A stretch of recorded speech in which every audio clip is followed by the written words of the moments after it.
Hello and welcome to FinextraTV.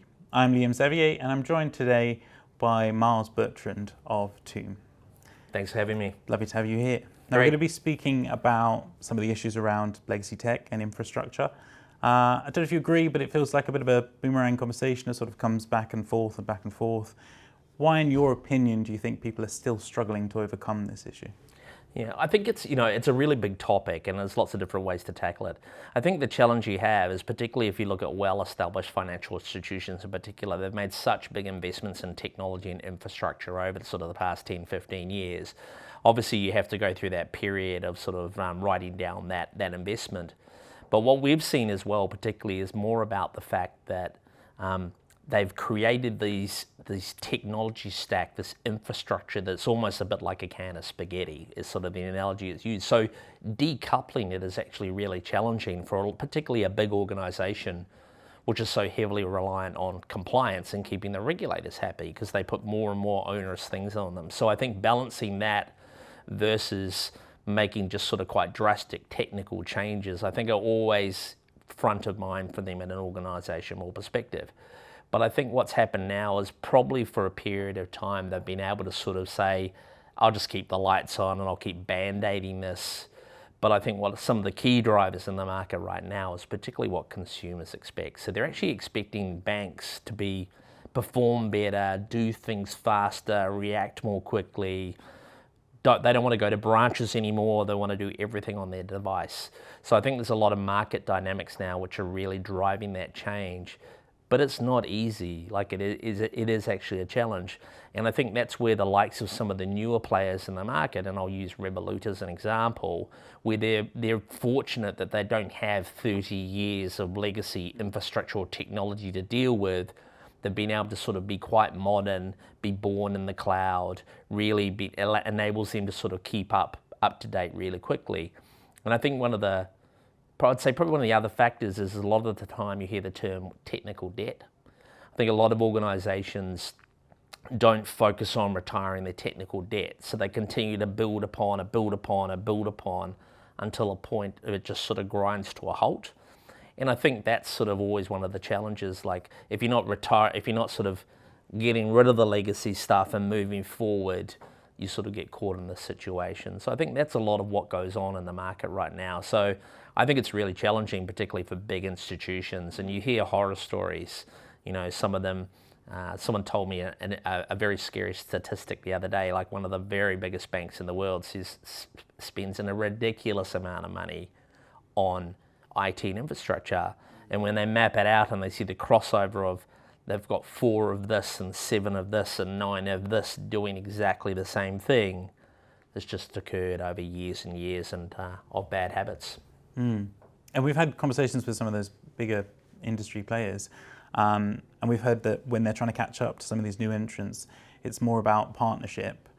How does a big organization like that decide when to grow the in-house capabilities and when to partner up? I think that's a really interesting question as well. I think it's a balance as well. For the first time, actually, I heard a really interesting conversation the other week where you heard a lot of big banks sort of come out with a statement is that all workloads are going to be in the cloud by 2030, as an example, and moving all these systems.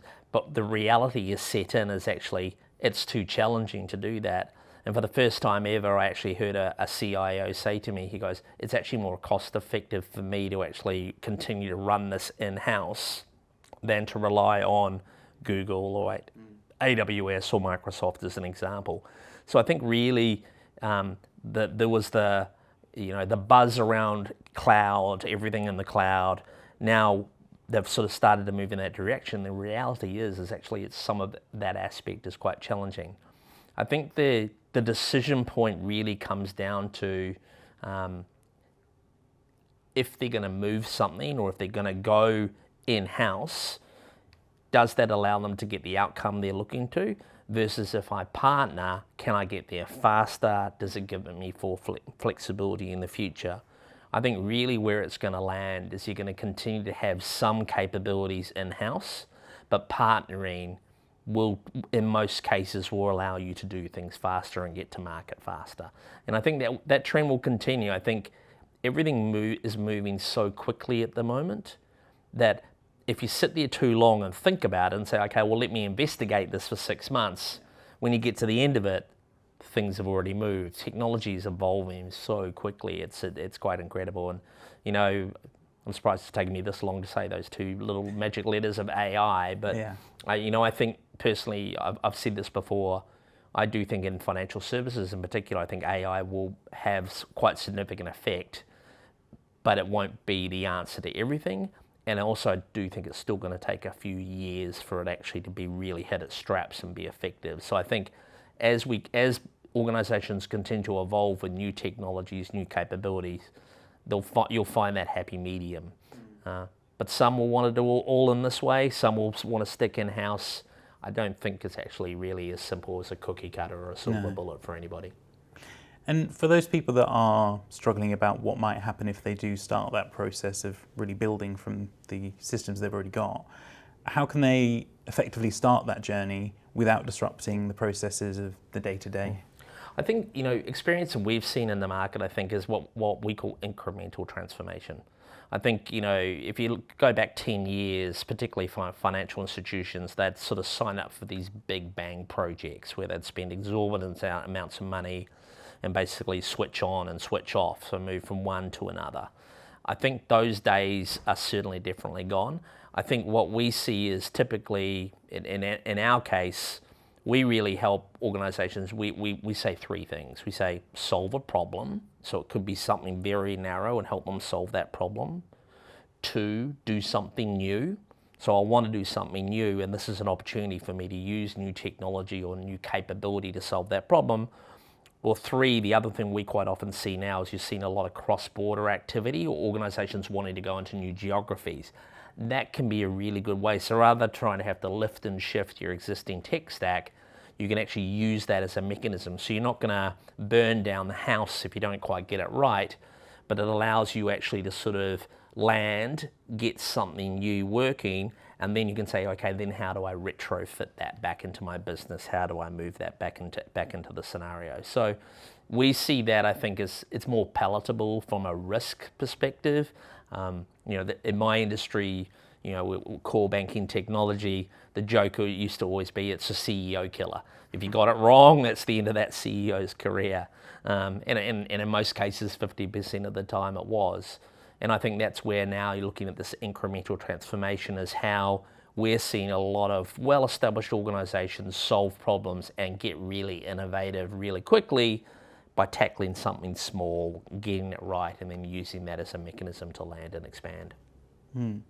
Just to put you on the spot a little bit there, when you think about the incremental, people might be a little bit anxious when it comes to, is it going to take too long? Is there anything you would say to those people that are worried about taking smaller steps?